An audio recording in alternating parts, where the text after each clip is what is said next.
अस्सलाम वालेकुम नाज़रीन, उसामा खान शेरवानी आपकी खिदमत में हाजिर है और आप देख रहे हैं शेरवानी का पाकिस्तान।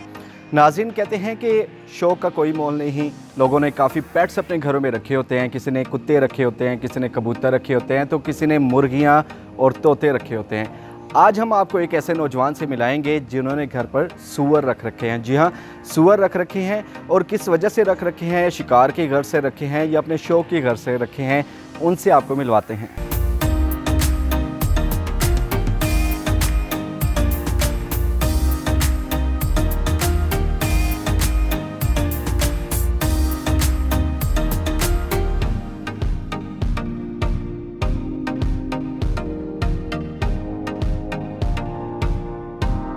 तो नाज़रीन, हम पहुंच चुके हैं एक ऐसे नौजवान के पास जिसने शौक़ के लिहाज से सूअर रख रखे हैं घर। उन्होंने क्यों सूअर रख रखे हैं, आइए उनसे जानते हैं।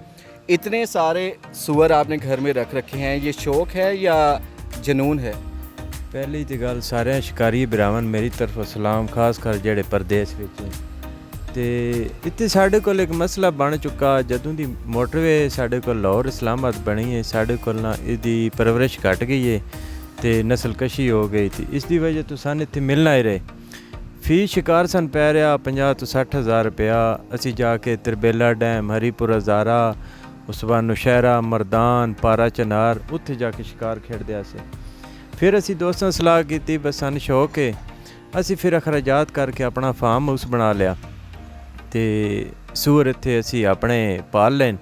उहदे सारे शिकारी भरावां जेह्ड़े बाहर तो दोस्त यूके या यूरोप होंदे न, वो आंदे न सर्दियों के मौसम चो। फिर असी मिल के सारे शिकार करते हैं ते अखराजात साढ़े मुश्किल ही हैं इत्थे असी अफोर्ड कर सकीए, लेकिन शौक है, जनून है ते इस शौक की वजह तो असी ना कोई नौकरी कर सकते हैं ना कारोबार कर सकते हैं। तो इहदे विच साडी जिंदगी जिहड़ी ओह गुजरदी रही शौक शिकार चो। पाकिस्तानी शहरी बंदे हैं तो असां कोशिश करते हैं बा असी अपने शौक नाल जिंदगी गुजारिए ताकि मरण तो बाद 4 शिकारी सन याद करन। ये दोस्तों वास्ते असी शौक पा रहे हैं जनाब सारा।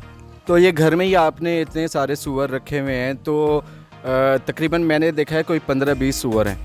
तो इनकी अफजाइश पे कितना खर्चा आता है, ये खाते क्या हैं और सारा दिन शोर या इनका गंद कैसे साफ़ करते हैं? ये जनाब इनका सीन ये है कि हम इनको मकई डालते हैं, चने और गंदम। तो गंद इनका ये खुद ही साफ़ हो जाता है, मट्टी में मिल घुल जाता है जब ये दौड़ते भागते हैं। तो रात के वक्त ये खाना खाते हैं, दिन को आराम करते हैं। और 2 अज़ियाँ बनाई हैं पानी के लिए। एक इनका वो गंद सा बनाया हुआ है क्योंकि गंद में ये खुश रहते हैं। तो ये वैसे तो जानवर गंदा है तो गंदगी ज़्यादा पसंद करता है, तो इसलिए हमने अलहदा एक छपड़ी जो है वो गंद वाली बनाई हुई है।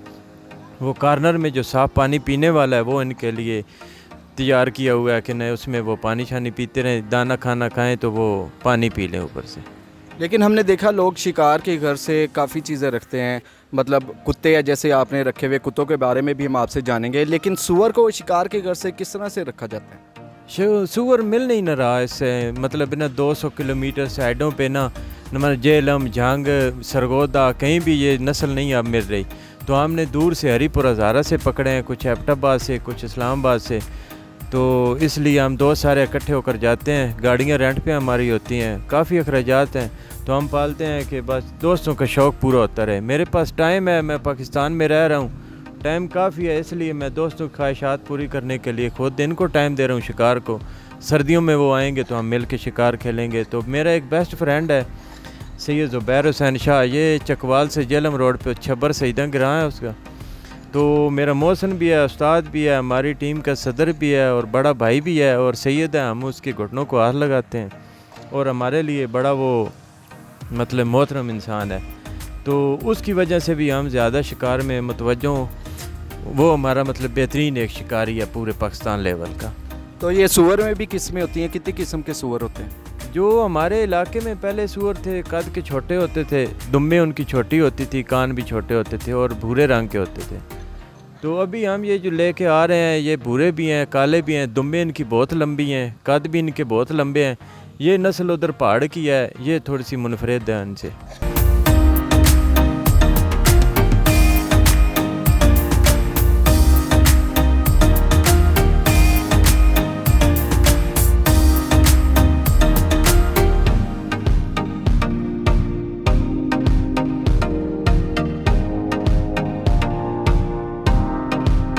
तो जैसे आप बता रहे हैं ये काफ़ी महंगा शौक है, तो कितना खर्चा आ जाता है इतने सूअर रखने पे आपको? हमारा तकरीबन खर्चा आ जाता है कम से कम 4-5 हज़ार रुपया डेली का है खर्चा हमारा। बंदे भी आए रहे हैं ऊपर और इनकी खुराक भी पूरी करनी होती है, देखभाल भी करनी होती है, उसके बाद है ना इनकी ट्रीटमेंट भी करनी होती है, जो मतलब एंटीबायोटिक टीके वगैरह होते हैं वो भी इन्हें लगाने होते हैं। मतलब मुकम्मल इनकी हिफाजत की जाती है, कोई इनको कीड़ी चिच्चड़ वगैरह या किसी किस्म की इन्हें कोई ख़राबी ना हो। ये जैसे लोग गाय वगैरह पालते हैं, हमने ये वैसे ही पाले हुए हैं अपने शौक़ से। तो भट्टी साहब हम देख रहे हैं कि बड़ी आला नस्ल के जो हैं कुत्ते भी आपने रखे हुए हैं। कुत्तों और ये सूअर का आपस में रिश्ता क्या है? मतलब सूअर भी आपने रखे हुए हैं और इतनी अच्छी नस्ल के कुत्ते भी रखे हुए हैं। ये इनका रिश्ता कौन नहीं होता, असल में ये शिकार के हवाले से एक दूसरे के दुश्मन होते हैं। कुत्ता सूअर से दुश्मनी रखता है और सूअर कुत्ते से दुश्मनी रखता है। हमने इनको अलग-अलग वैल्यू में रखा हुआ है, ये आपस में मतलब है ना दुश्मनी रखते हैं। तो हमारा कुत्ता वही पास होता है जो इनसे सूअर से दुश्मनी रखे। अगर दोस्ती कर ले तो वो हम नहीं रखते, उसे रोटी शोटी नहीं डालते, हम उसे निकाल देते हैं। तो ये कुत्ते मैं स्पेशल सिंध से ले आता हूँ। एक मेरा दोस्त है पीर सैयद इरशाद अली शाह, ये कश्मोर इंटरचेंज के पास उनका दरबार है पीर कुतुबुद्दीन शाह के नाम पे। तो वो बहुत ही मेरे मौसन हैं, वो ही हमें कुत्ते गिफ्ट करते हैं। सिंध के बहुत बड़े रईस हैं, शिकारी हैं, तो उनसे भी मैंने कुछ शिकार सीखा है। तो बेसिक तो ये शिकार था सिंध लेवल का, उधर ही लोग शिकार खेलते थे, पंजाब की तरफ हर बंदा अपनी मजदूरी पे था। ये कुछ चंद साल ही हुए हैं कि ज़्यादा इनकी तवज्जो बढ़ गई है, उधर से लोग फिर कुत्ते ख़रीद के लाते हैं, गिफ्ट करके लाते हैं। तो सिंधी लोगों की वजह से हमारे पंजाब में ये बहुत ज़्यादा शिकार बढ़ गया। शिकार तो बढ़ गया, लेकिन इतनी महंगी नस्ल के कुत्ते आपने रखे हुए हैं, उधर से सूअर का आप डेली का खर्चा 4-5 हज़ार रुपये बता रहे हैं, तो किस तरह से अफोर्ड करते हैं? और इतनी अच्छी नस्ल के कुत्ते लेके आए हैं, तो इन्हें कैसे अफोर्ड करते हैं? बस अल्लाह दे रहा है, हमें भी दे रहा है, जानवरों को भी दे रहा है, जानवरों के बहाने हमें भी अल्लाह दे रहा है।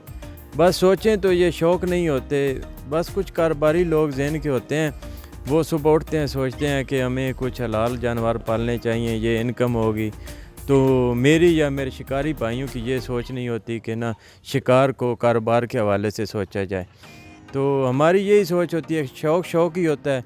जब तक ताकत है, हिम्मत है, भाई हमें ख़र्चा दे रहे हैं, दोस्त हमें ख़र्चा दे रहे हैं, ये काम चल रहा है। जब मेरे भाई बाहर से पैसे भेजने छोड़ देंगे, मैं शौक़ भी छोड़ दूँगा। जी बिल्कुल नाज़रीन, आपने जाना इरफान भट्टी की बातें। तो मुझे जो लगता है कि ये शिकार बहुत ज़्यादा महंगा है। मतलब सूअर रखे हुए हैं, 4-5 हज़ार रुपये डेली का ख़र्चा उनका है, फिर कुत्ते हैं, 4-5 कुत्ते हैं, और आपने देखा कि डेरे का ख़र्चा बहुत ज़्यादा है। मैं समझता था कि ये जो शिकार है ये आम से शिकार होगा और आम से ख़र्चे में शिकार पूरा हो जाता, लेकिन इरफान भट्टी की बातों से मुझे लगा कि ये शिकार बहुत ज़्यादा महंगा है और मेरे ख़्याल में हुकूमती सरपरस्ती में इस शिकार को परवान चढ़ने देना चाहिए।